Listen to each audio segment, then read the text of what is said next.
What's good, y'all? It's the Demouchet REACT, and we're back with another video. Who we got today, C? Today we're back with another American reaction. Super excited about this video. If you're new to us and we're new to you, make sure you scroll down, hit that subscribe button, and turn on the post notification bell because we're on the road to 200K.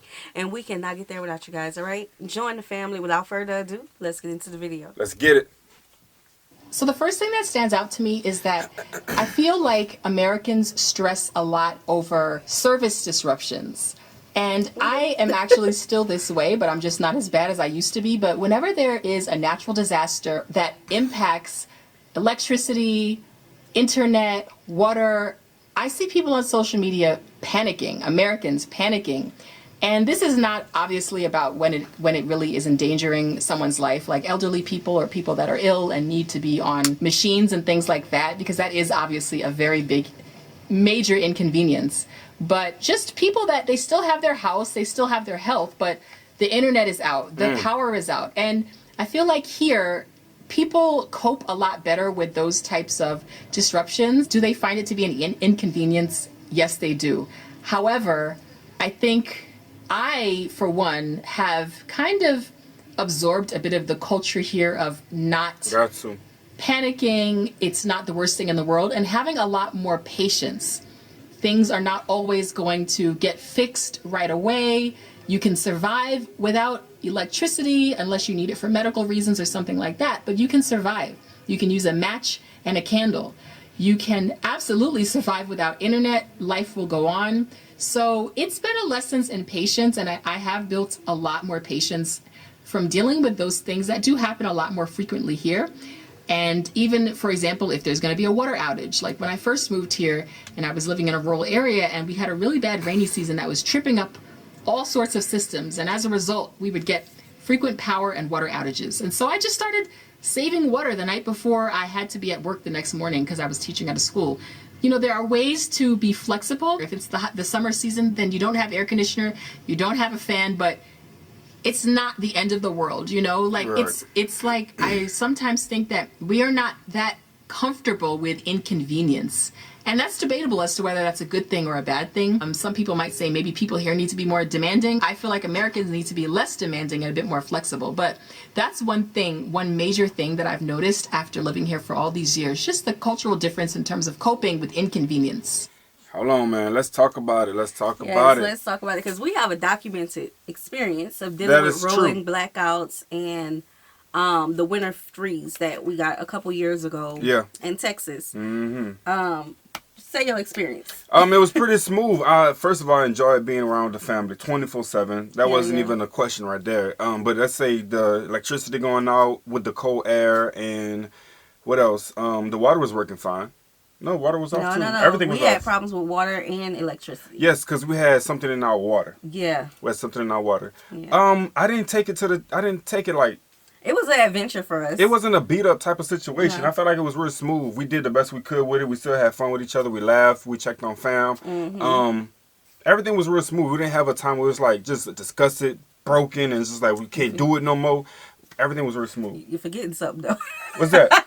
You forgetting about the food. Oh, that's what I'm worried about. Yeah. Okay, so now I don't remember what time of the month it was. We didn't make groceries at that time, or something had happened. I don't know. Like y'all know, like now I have a store in the house, right, where I keep everything stocked up. That comes from that time because I always remember my grandmothers and my mom always just keeping the pantry just stocked with canned goods and things like that. Talk about it, And I'm a person, I don't like canned goods. I like fresh food. I will buy frozen before I buy canned goods. Well, that was a reality check for me to, you know, take from their times of going through hard times and things like that. Yeah. Because we didn't have a store at that time. And the store is AKA our pantry with, you know, bulk items. And we were running out of water. Like right when it was coming, the snow was starting to come, we was going grocery shopping. I think the only thing that was like a little curveball was not being able to have the meals. Yeah, I was in the middle of cooking the roast. Yeah, you was in the middle of cooking the roast. We had to get the oven temperature to stay on that certain. So the second we had our 30-minute window, we'll go ahead and try to get everything cooked so we can have food because this lasts for like a week or two, if I'm not mistaken. A week. Rolling blackouts. Yeah. American culture is very, very urgent compared to Namibian culture, which is much more relaxed. Americans, we are an urgent, timeliness-based culture. We want things done yesterday. Yep. We don't have patience. If I called you and you're going to fix this, then it needs to be done when you say it's going to be done. If we have an appointment at 3:30, you need to be there by 3:15, right? If you have an assignment, you should probably turn it into your boss yesterday, not the day that it's due. You know, like that's the culture of American society. And for me, I come from New York and everything is very fast paced, very rushy. Here, if it's a holiday weekend or it's a Friday, it's not uncommon to go to a particular office, could be a government office, and people have taken off early because it's a holiday weekend. That is pretty normal. And I used to find it very frustrating, like when things leading up to a weekend or a holiday would close early or just not be able to be done because people have sort of taken off a little bit early for the weekend. I used to find it really frustrating. And I used to find that culture that people talk about, African time, of like not always being on time, I used to find that frustrating. But to be honest, now it's really refreshing to not have that pressure cooker like type of American timeliness that is on your back. Rush. Why aren't you there? It's really refreshing to be in a more relaxed culture. And it makes you really question, what is so important about timeliness? Why does it have to be this way? You know, you start just thinking about things at a bit deeper level and analyzing what you may have grown up to think was the way, and realizing that there are some benefits to things moving at a slower pace. A bit of a healthier work-life balance. People are able to turn their back on their job at a certain point and say, you know what, I'm going home, I'm going to enjoy my weekend. It's not even 5 o'clock, but peace. Whereas in the US, we are so diligent about staying until the last hour, until the last minute, because we have to. We don't have a choice. But there's not as much sneaking out and just saying it's been enough for this week or this day. And that's probably a good thing, because at the end of the day, you are breaking your neck for this job that if something happens to you, it's going to keep going and you're going to be where you are. And will you have enjoyed your life? Taking your job with a grain of salt, you know, doing what you have to do, but not taking it so seriously that it's going to take over your life. Yeah, I can agree with that, man. You're replaceable, bro. Like, they can make you feel like you're wrong for wanting to leave early or have to go pick your kid up from school or because you got a family emergency. They give you some leeway possibly with that. But the fact that you're not at your post and they have to get someone else to do, it's like they don't want to do their job on the behalf of you not being there. You know what I'm saying? It's like, hey, if I have to leave, y'all supposed to have a backup for me. Just like if you leave, they're supposed to have a backup for you. And we always feel like we have to be there, you know, teeth and nail, like getting the job done. No excuses. Like, that's how it is. I think a part of that is because we make the job our personality. Like, the job is very important. When we introduce ourselves, we telling them what we do, who we are, where we went to college, and, you know, the degrees that we have and things like that. But I feel like once we had a bad car accident, we saw how replaceable the job thought you to be. You know, because at the time you was working and I was running our business. It's a story. So that's a huge story. And once we saw how replaceable you were to them while you was at your lowest point, we was like, oh, we gonna make a change. You ain't gotta worry about us. Yeah, because they was not trying to help at all. It wasn't working out. At all. And I say us a lot because, you know, we're a team. We won. My husband, although he was at the job, I was working too. Yeah. I had to hear everything. Okay? Right. Right. That's the support. You hear me? I really see, after living in Namibia for 14 years, whenever I go back home to New York, I see how we as Americans live in a society of overconsumption. That supersized culture, like when you go to a restaurant and the plate is like hugely filled with food, versus here where things are served in much smaller portions. The supermarkets here have so much less variety than in American supermarkets. Whenever I go home, I'm super overwhelmed by the massive amount of options that simply exist in the supermarket. It's almost like my eyes have to adjust to all the choices, and it's just overwhelming to make a choice, to make a selection. We are a society of, I think, too many choices, and I don't think it's always necessary. And with that, I think comes also a bit of wastefulness. Here, and I notice this with my husband, for example, if something's broken, people here are not so quick to throw it away. They might find a way to sell it, or really they might just find a way to try to fix it themselves, or find someone they know that can fix it,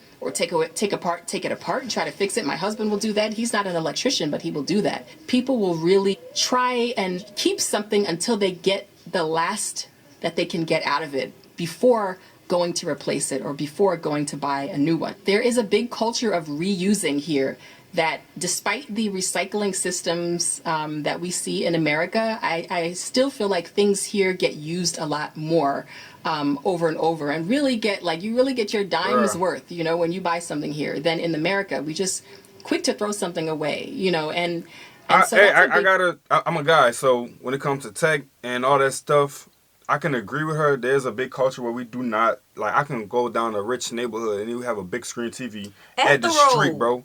Like, you would see baby stuff at the street where the dumpster man is about to pick it up and throw it away. Like, but for myself, I'm not like that. If we, and my wife and I, if we can reuse it, sell it, give it away, add it to make value of it, we're going to do that. Like, if the light went out on the TV, 9 times out of 10, it just need a light bulb re-switch. You know what I'm saying? It's like, it's simple things like that. But she's right. But for myself, I definitely make use of things like. Yeah, I think it has a. I think. I guess just the way you were raised, we ain't wasting nothing. Nah, not even say food. better eat that. Better eat the rest of it on your plate. Nothing at all. Difference I see is just the culture of like overconsumption, and I think wastefulness, unfortunately, comes a lot with that in the U.S. as well.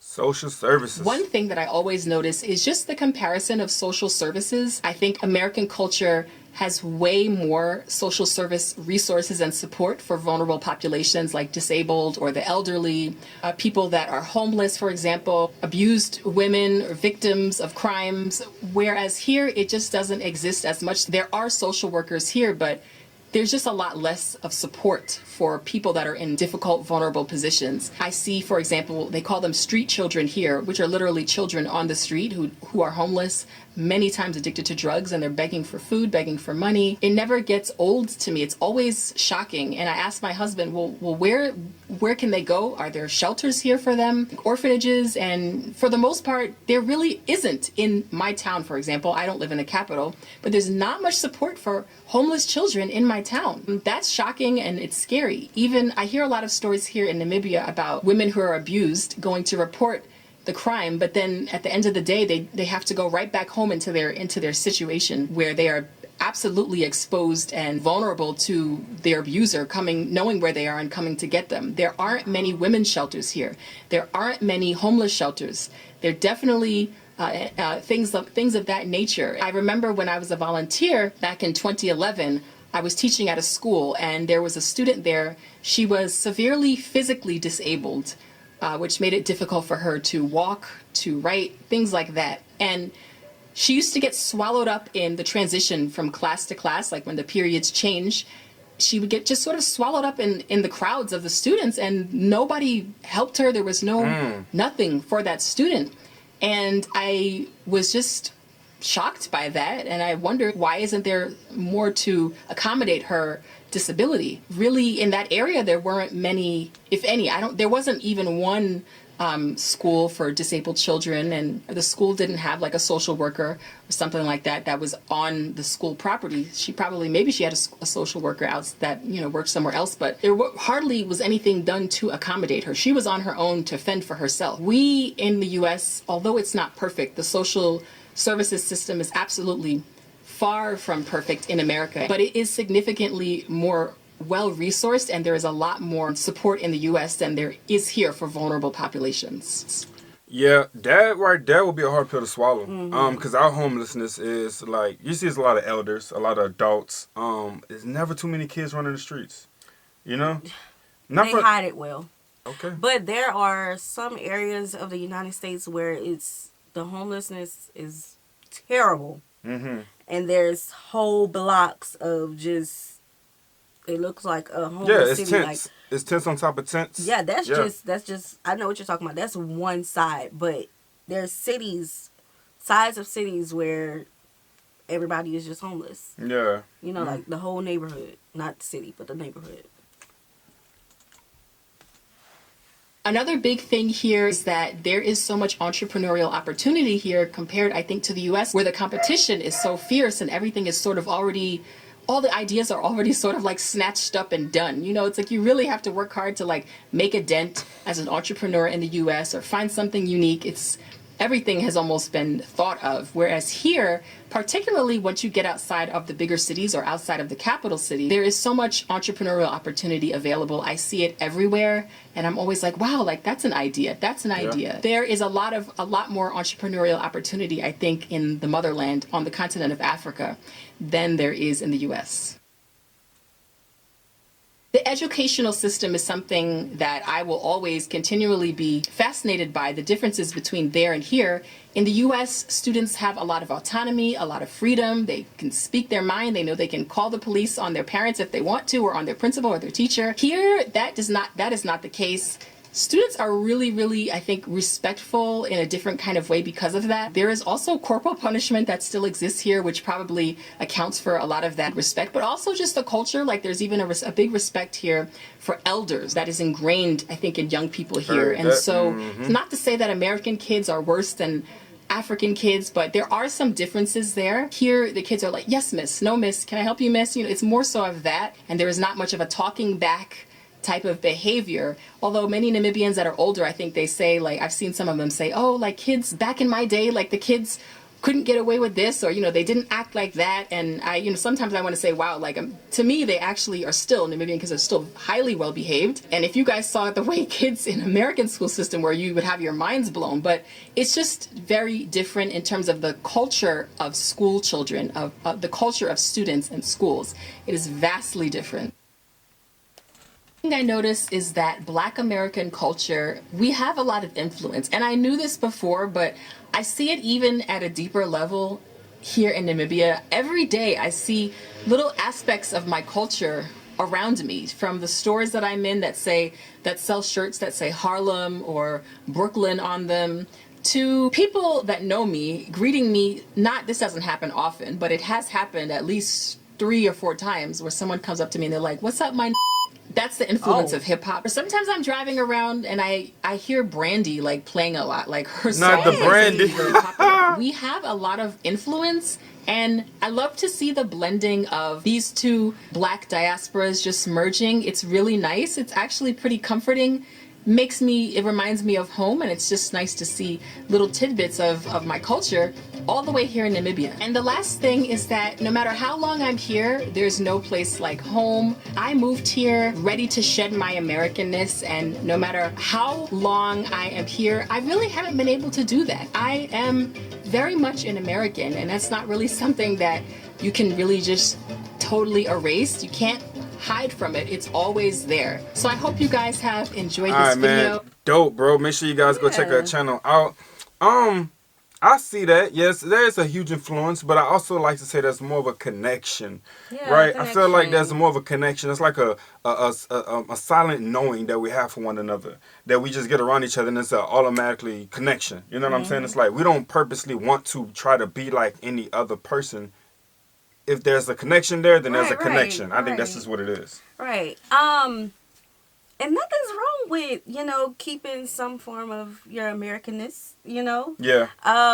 Like you said, I like the connection. I like the bridging the gap, going to another country and just being who you are and also immersing yourself in that culture. I like that. I feel like this was our first Namibian culture video. We did like a American in that Namibia? is sure is. And let's just talk about her being there for 14 years though. Ooh. Like you can't question nothing that she's talking about because she's literally lived the experience. And you got to respect somebody who's been loyal and stay consistent with that experience and never backed away from it because she felt, and she had some things that she wasn't too fond of, like for instance the homelessness and then the food culture of having so much options and then not having so many options and then understanding it, the services, like there was a lot of differences there that she had to deal with and grow with, so you got to respect that. Yeah, now she have 2 children and a husband who is from Namibia. Respect. So This was cool. Very first time seeing someone on our channel, us showing someone on our channel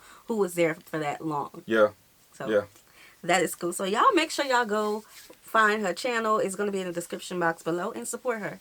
All right. We hope you guys enjoyed this video with us. Be sure to subscribe. We'll see you soon. Peace.